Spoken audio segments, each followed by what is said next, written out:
Je me suis dit que ce n'était rien, juste un regard, un bref instant, un coup d'œil furtif entre deux personnes qui n'auraient jamais dû partager une telle étincelle.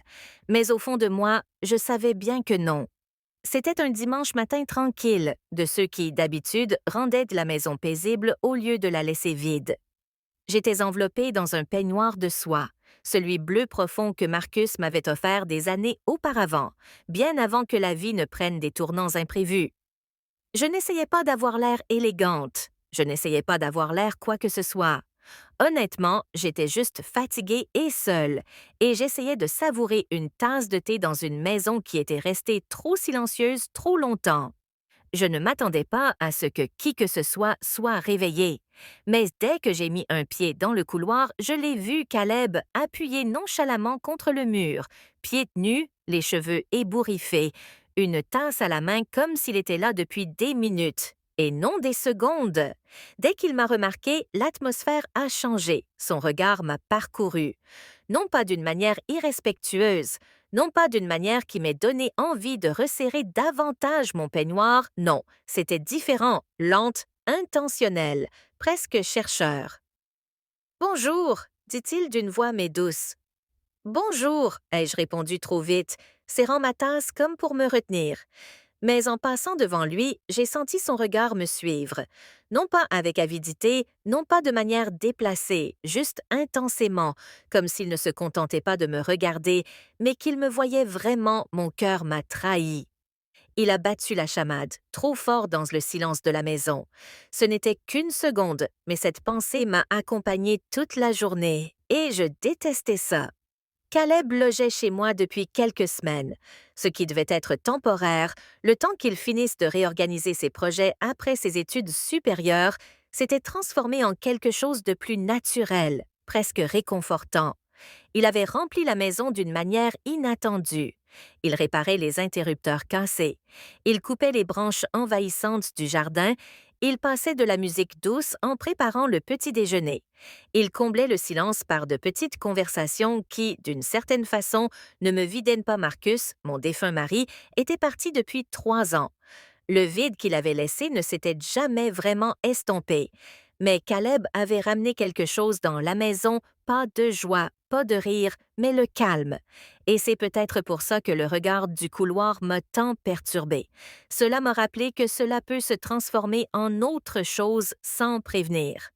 J'ai essayé de l'ignorer. J'ai nettoyé des pièces déjà impeccables, réorganisé les étagères du garde-manger, j'ai même eu besoin de pâte à pain pour occuper mes mains, mais chaque fois que je fermais les yeux, je voyais son regard s'attarder sur moi. Ce soir-là, nous étions assis l'un en face de l'autre, à dîner, comme presque tous les soirs depuis qu'il avait emménagé légumes rôtis, poulet grillé, conversation à voix basse. Tu étais occupé aujourd'hui, dit Caleb en se penchant en arrière sur sa chaise. J'essayais juste de rester productive. Tu n'es pas obligé de toujours t'occuper, répondit-il doucement. Je levai les yeux. Ses yeux exprimaient une certaine douceur, de l'inquiétude, de la bienveillance. Je n'en étais pas sûre. Tu mérites aussi de te reposer, ajouta-t-il. Et pendant un instant, j'en oubliais de respirer. Cela faisait si longtemps que personne ne m'avait regardé et dit quelque chose comme ça, sans rien attendre en retour. Je forçai un sourire et changeai de sujet, mais ces mots résonnèrent un longtemps après la fin du dîner. Cette nuit-là, je restais éveillée plus longtemps que je n'aurais dû, à penser à quel point j'aimais cette vie. Scène désirée il y a des années, avant que le chagrin ne fasse de moi l'ombre de moi-même, avant que la solitude ne fasse résonner chaque pièce, avant Caleb. Les jours suivants, quelque chose de subtil mais indéniable se produisit. Nos comportements l'un envers l'autre furent un peu différents, pas plus proches, pas volontairement, juste différemment. Il apparaissait dans la cuisine au moment précis où j'y étais. Il proposait son aide au jardin ou montait des choses à l'étage. Il me demandait comment j'avais dormi, comment j'allais, ce dont j'avais besoin, des petites choses, de petites attentions, mais elles ont construit quelque chose de dangereux. Et entre nous, brique par brique, regard après regard. Un après-midi, j'étais agenouillée dans le jardin, en train d'arracher une mauvaise herbe tenace, quand Caleb s'est agenouillé à côté de moi. Laisse-moi t'aider, murmura-t-il, sa main effleurant la mienne une fraction de seconde alors qu'il attrapait la même racine une étincelle. Cela n'aurait pas dû signifier quoi que ce soit, mais cela a eu une signification. Il arracha la mauvaise herbe du sol avec aisance. Tu fais ça avec une facilité déconcertante, dis-je, prenant un ton enjoué. Tout est une question d'angle, répondit-il en souriant. Nous nous sommes regardés un instant de trop. La lumière du soleil éclairait ses cheveux, et pour la première fois, j'ai réalisé à quel point il avait changé depuis l'époque où il était si calme et réservé un jeune homme que j'ai connu il y a des années. J'ai eu peur de la facilité avec laquelle je l'ai remarqué. J'ai raclé ma gorge et me suis détournée, mais ce moment ne m'a pas quittée. Cette nuit-là, la pluie tambourinait doucement contre les fenêtres. Une pluie qui rendait le monde extérieur lointain, lointain.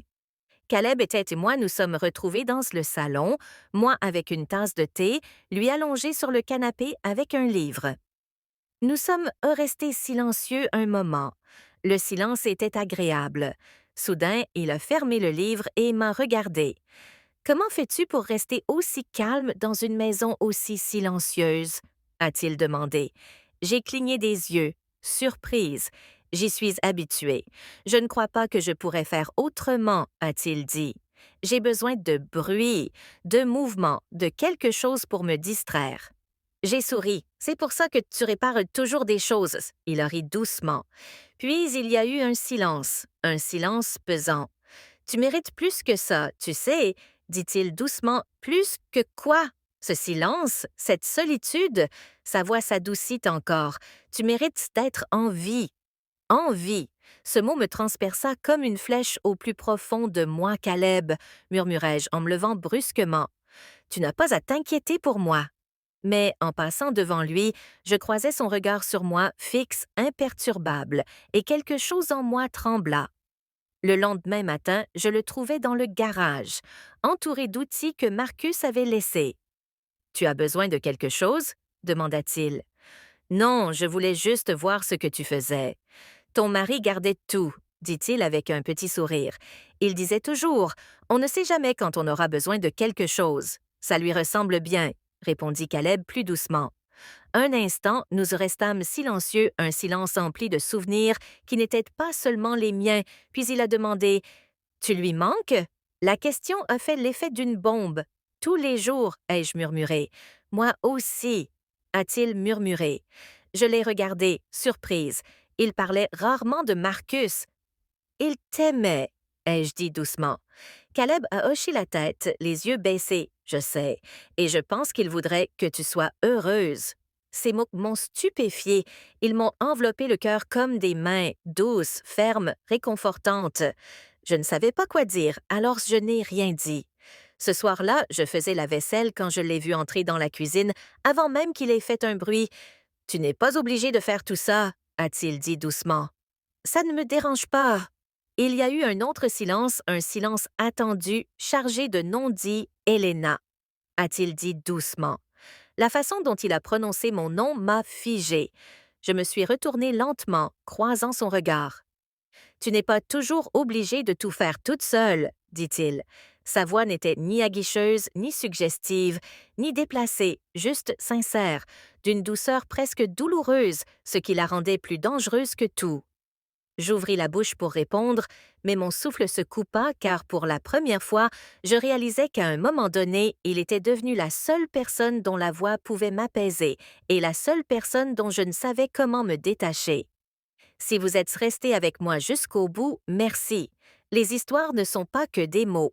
Ce sont les émotions cachées que nous portons en nous, les moments que nous ne disons jamais à voix haute.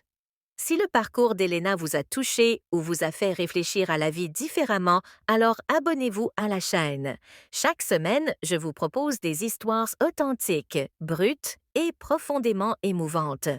Des moments qui changent les gens, des secrets qui façonnent des vies et des vérités que beaucoup n'osent pas révéler. Et si vous souhaitez lire la suite ou d'autres histoires de ce genre, activez les notifications pour ne manquer aucune publication. Prenez soin de vous et souvenez-vous, chaque histoire recèle une leçon, même les plus douloureuses. À bientôt!